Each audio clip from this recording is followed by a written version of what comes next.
Bonjour à tous et bienvenue sur notre chaîne. Devant moi, j'ai l'Amazfit T-Rex Ultra 2 et je vais vous montrer comment associer cette montre à un téléphone Android. Alors, commençons.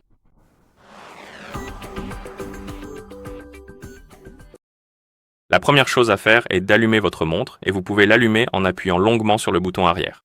Maintenez-le enfoncé jusqu'à ce que vous voyez le logo Amazfit s'afficher à l'écran. Une fois que vous voyez le logo, vous pouvez relâcher le bouton et comme la montre est en train de s'allumer, nous pouvons passer au téléphone avec lequel nous voulons l'associer. Assurez-vous d'avoir une connexion Internet et que le Bluetooth soit activé. Ensuite, ouvrez le Play Store, appuyez sur la barre de recherche et tapez ZEP avec 2P à la fin. Vous devriez alors voir cette application ZEP. Installez-la. Comme vous pouvez le voir, la montre s'est allumée et nous avons ici la liste des langues à l'écran. Nous pouvons faire défiler la liste, chercher la langue que vous souhaitez utiliser sur votre montre, puis appuyer dessus pour la sélectionner. Et après avoir sélectionné la langue, il vous demandera de télécharger et d'installer l'application mobile ZEP. Et une fois que c'est fait, vous pouvez ouvrir l'application. Dans l'application, connectez-vous à votre compte Amazfit. Si vous n'en avez pas, créez-en un via s'inscrire juste ici, puis utilisez-le pour vous connecter. J'ai déjà un compte, donc je vais appuyer sur se connecter. Entrez l'adresse email et le mot de passe.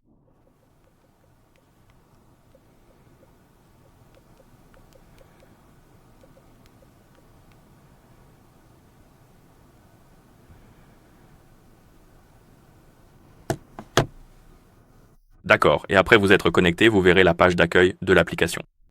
Maintenant, appuyez sur Appareil, puis sélectionnez la catégorie Montre. Appuyez sur Compris, autorisez les permissions requises. Comme ça. Et maintenant, vous devriez voir l'application Appareil photo ouverte. En gros, il vous suffit de scanner le code QR de la montre avec votre téléphone. En gros, il suffit de pointer l'appareil photo du téléphone vers le code QR. Une fois que vous aurez effectué cette opération et que le téléphone aura scanné le code, l'appairage avec la montre commencera. Et vous pouvez appuyer sur Autoriser.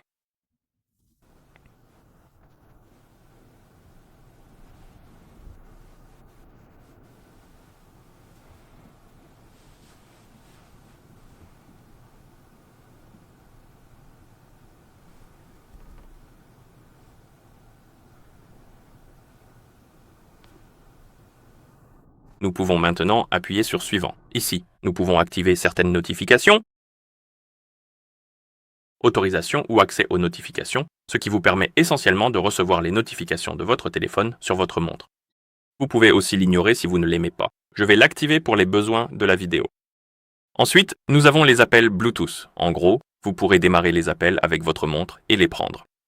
Pour utiliser cette fonctionnalité, vous devrez activer certaines autorisations. Si cela ne vous intéresse pas, vous pouvez passer cette étape. Je vais l'autoriser. Ensuite, nous avons l'activation de l'appel à tous les contacts. Cela vous permet essentiellement d'ouvrir la liste de contacts sur votre montre et d'appeler des contacts ou de lancer des appels avec les contacts depuis votre montre. Et si cela ne vous intéresse pas, vous pouvez appuyer sur Ignorer. Si vous souhaitez l'utiliser, appuyez sur Activer et autoriser la permission. On peut désormais envoyer des SMS par la voix. Vous pouvez ignorer cette étape ou autoriser l'accès. Puis, voici la synchronisation du calendrier. Et enfin, nous avons la localisation.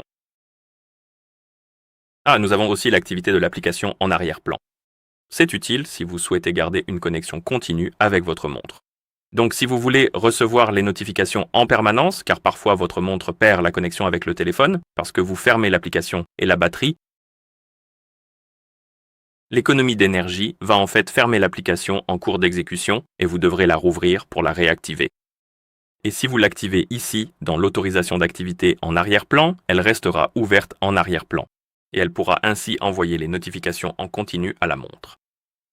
Donc si vous souhaitez recevoir les notifications en permanence, appuyez sur Aller aux paramètres. Et ici, nous avons l'optimisation de la batterie et vous devez appuyer sur Activer et Autoriser. Une fois qu'elle est exclue, vous pouvez revenir en arrière. Enfin, configurer le Wi-Fi. Ajouter un réseau ou passer cette étape. J'en ajoute un.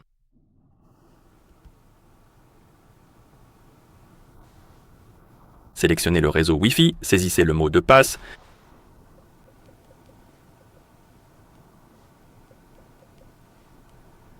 appuyez sur Se connecter, et si vous avez bien saisi le mot de passe, la montre devrait se connecter au réseau.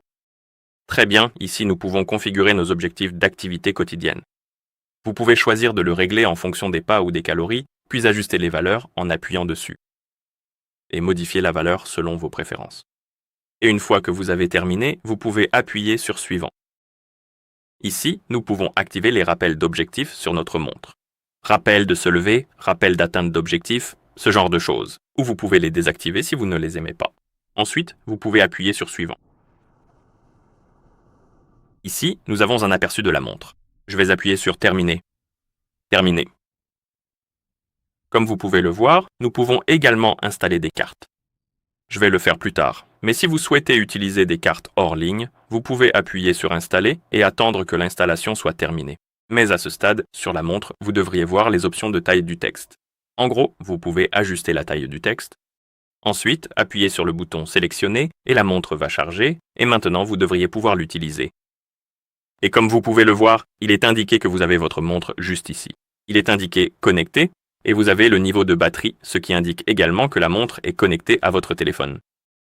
Voilà comment vous associez cette montre avec un téléphone Android. Si vous avez trouvé cette vidéo utile, merci de vous abonner à notre chaîne et de laisser un j'aime sur la vidéo. Merci d'avoir regardé et à la prochaine.